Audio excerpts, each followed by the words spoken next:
தங்கள் ரசனையால் சினிமா உலகை வாழ வைக்கும் ரசிகர்கள் யாவருக்கும் வெற்றி விமர்சனத்தின் முதல் வணக்கம். இப்போ நாம இந்த பக்கத்தில் அடுத்ததாக விமர்சனம் பார்க்கக்கூடிய படம் ஒரு பேன் இண்டியா படமாக இன்னைக்கு நம்ம ஊர் திரையரங்கத்தில் ரிலீஸ் ஆகிருக்கக்கூடிய ஈஸ்வர் கார்த்திகோட படைப்பில் வெளிவந்திருக்கக்கூடிய ஜீப்ரா படத்தோட விமர்சனம் தான் பார்க்க போகிறோம். இது ஒரு உண்மை சம்பவத்தை அடிப்படையாக தழுவி எடுக்கப்பட்ட படம் என்று சொல்லப்பட்டது. சரி, என்னதான் அந்த உண்மை சம்பவத்தை எப்படி தான் தழுவி எடுத்திருக்காங்க, நம்ம ஊரில் அமரன் வந்தது, சரி அடுத்தது இது ஒரு உண்மை சம்பவம் அப்படின்னு உருட்டு போட்டாங்க. சரி, அந்த உருட்டு உருப்படியாக வந்திருக்கா அப்படின்னு பார்க்கலாம் தான் தியேட்டருக்கு போனோம். இந்த படத்தை பற்றி நம்ம சுருக்கமாக சொல்லணும்னா, இந்த படத்தினோட ஆரம்பத்தில் ஒரு 4 லட்ச ரூபா ஒரு தொழிலாளி தன் முதலாளிகிட்டேருந்து கடன் வாங்கி தங்களுடைய வங்கியில் போடுறாரு. அப்படி வங்கியில் போடும்போது அந்த செக்கை மாற்றும் போது ஒரு டிஜிட், அதாவது 4 லட்சத்துக்கு பக்கத்தில் 1 லட்சத்தை சேர்த்தி போட்டு 41 லட்சமாக வேறொரு அக்கௌண்ட்டுக்கு, அதாவது சம்மந்தப்பட்டவங்களோட அக்கௌண்ட் இல்லாமல் வேறொரு அக்கௌண்ட்டுக்கு தப்பான முறையில் டிரான்ஸ்ஃபர் ஆகிடுது. அப்படி டிரான்ஸ்ஃபர் பண்ணுற அந்த பணத்தை சம்மந்தப்பட்ட அந்த மனுஷன் செலவு பண்ணிவிட்டு திமிராக பேசுகிறாங்க. இதற்கிடையில் பணத்தை போட்ட அந்த 4 லட்ச ரூபாய்க்கு சொந்தக்காரர், என் பொண்ணுக்கு ஆப்ரேஷன், பணத்தை கொடுங்க, இல்லைன்னா ஏதாவது ஒரு வழி பண்ணுங்கன்னு வங்கியிலே அழுவ ஆரம்பிச்சிடுறாரு. இதற்கிடையில் நம்ம கதாநாயகன் உள்ள நுழைஞ்சி அந்த பணத்தை எப்படி மீட்டெடுக்கிறாரு அப்படிங்கிறதா இந்த படத்தோட ஒட்டுமொத்த கதையாக கூட சொல்லலாம். இந்த படத்தை பொறுத்த மட்டும் கதாநாயகனுக்கு இதுக்கு சம்மந்தம் இல்லைனாலுமே அவர் வங்கியில் ஒர்க் பண்ணுறாரு. ஸோ அவர் வங்கியில் வரக்கூடிய பிரச்சனையை அவர் தீர்க்கிறதுக்காக இந்த கதைக்குள்ளே வராரு.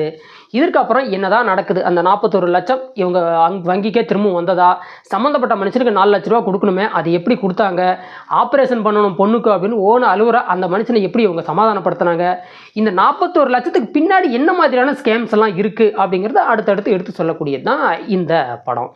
இந்த படத்தை பொறுத்த மட்டும் உண்மை சம்பவத்தை தழுவி எடுக்கப்பட்ட படம் அப்படின்னு சொல்லப்பட்டாலுமே, இந்த படத்தில் ஃபர்ஸ்ட் ஹாஃப் வரைக்குமே பெரும்பாலும் ஓரளவுக்கு 70% உண்மை சம்பவத்தை தழுவி எடுக்கப்பட்டது எப்படியும் அப்படியே அழகாக கச்சிதமாக தான் இருந்தது. ஆனால் பிரச்சனை என்னென்னா, செகண்ட் ஹாஃப் முழுக்க படம் ஆர்டிஃபிஷியல் லுக்குக்கு போயிடுச்சு அப்படின்னு தான் நம்ம சொல்லி ஆகணும். ஏன்னா உண்மை சம்பவத்தை தழுவி எடுக்கப்படும் போது அதில் என்ன இருக்குது அது அப்படியே இருக்கணும். ஒரு சில விஷயங்கள் மாற்றம் செய்யலாம், ஆனால் இந்த படத்தில் நிறைய விஷயங்களை மாற்றம் செஞ்சுருக்காங்க அப்படின்னு சொல்லலாம். அதே மாதிரி படத்தினுடைய நடிப்பு அப்படின்னு பார்க்க போனால், சத்யதேவா ஆகட்டும், தாலி தனஞ்சயன் ஆகட்டும், சத்யராஜ் ஆகட்டும், அம்ருதா, அம்மு நாயர், பிரியா பவானி சங்கர்னு ஒரு நடிகர் பட்டாளமே இந்த படத்தில் நடிச்சிருக்காங்க. ஒவ்வொரு கதாபாத்திரமும் ஏற்றுக்கிட்ட அந்த கதைக்குண்டான விஷயத்தை கச்சிதமாக தான் பண்ணியிருக்காங்க, நல்லா தான் நடிச்சிருக்காங்க. அதெல்லாம் ஓரளவுக்கு ரசிக்கும்படி தான் இருக்குது. ஆனால் படத்தினுடைய கதையில் இருக்கக்கூடிய அதே தெளிவும் சுறுசுறுப்பும் திரைக்கதை வடிவமைக்கப்பட்ட விதத்திலையோ இல்லை அப்படின்னு தான் சொல்லணும். ஒரு உண்மை கதையை திரைக்கதை ரீதியாக வடிவமைக்கும் போது அது எப்படி இருக்கணும் அப்படிங்கிற ஒரு கணக்கு இருக்குது. அந்த கணக்கெல்லாம் கொஞ்சம் கூட கச்சிதமாக இல்லாமல் தாறுமாறாக தான் எடுத்து வச்சுருக்காங்க. பொதுவாக நம்மளால உண்மை சம்பவத்தை எடுத்தால் அது அப்படியே ஒன்றி அந்த படத்துக்கூடயே நம்மளால் கனெக்ட் ஆகும்படி எடுத்திருப்பாங்க. பட் வடகான்ஸ் ஆகட்டும், தெலுங்குகள் ஆகட்டும், கன்னடர்கள் ஆகட்டும், இந்த உண்மை சம்பவங்களை அடிப்படையாக வச்சு எடுக்கப்பட்ட படங்களில் பெருசாக அந்த உண்மை சம்பவத்தை அதிகமாக சேர்த்துருக்க மாட்டாங்க. அந்த ஒரு ஸ்கிரிப்ட் மட்டும் எடுத்துக்கிட்டு முழுக்க இவங்களோட கற்பனையை உள்ளீடு செஞ்சுருப்பாங்க. இந்த படமும் எனக்கு பார்க்கும்போது அப்படி தான் தெரிஞ்சது. அடுத்ததாக பார்க்க போனால் சத்யராஜ். இந்த படத்தில் சத்யராஜ் கேரக்டர் பெருசாக எந்த இடத்துலையுமே பொருந்தலை, ஜொலிக்கலை. அந்த கேரக்டரோட நம்மளால் கனெக்ட் ஆகவும் முடியல. சரி, தமிழ்நாட்டிலையும் இந்த படம் ரிலீஸ் பண்ணுறோம், அதனால் தமிழ் நடிகர்கள் ஒரு சிலர் சம்பிரதாயத்துக்கு வச்ச சாத்துக்குடியே இருந்தால் இந்த படம் ஓடும் அப்படின்னு நினச்சி சத்யராஜுக்கு ஒரு சின்ன ரோல் கொடுத்துருக்காங்க. அந்த ரோல் பெருசாக அவருக்கு செட் ஆகலை அப்படிங்கிறது என்னுடைய கருத்து. அடுத்ததாக மியூசிக் பார்த்தோம்னா, பேக்ரவுண்ட் ஸ்கோர் நம்ம கேஜிஎஃப் ரவி பசூர் தான் பண்ணியிருக்காரு.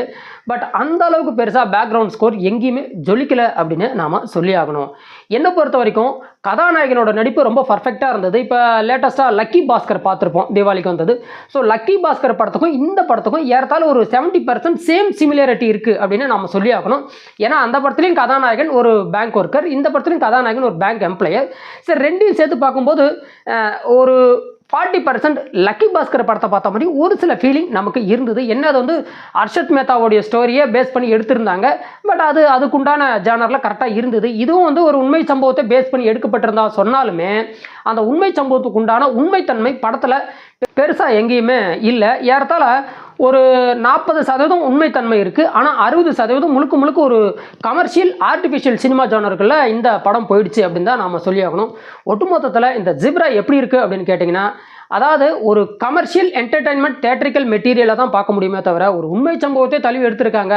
ரொம்ப நல்லா இருக்கும், நம்ம அமரன் மாதிரியோ இல்லை லக்கி பாஸ்கர் மாதிரியோ ஒரு பெருசாக எதிர்பார்ப்பு இல்லாமல் இந்த படத்துக்கு நீங்கள் போனீங்கன்னா ஓகேங்கிற அளவுக்கு இந்த படம் இருக்குன்னு சொல்லலாம் நண்பர்களே.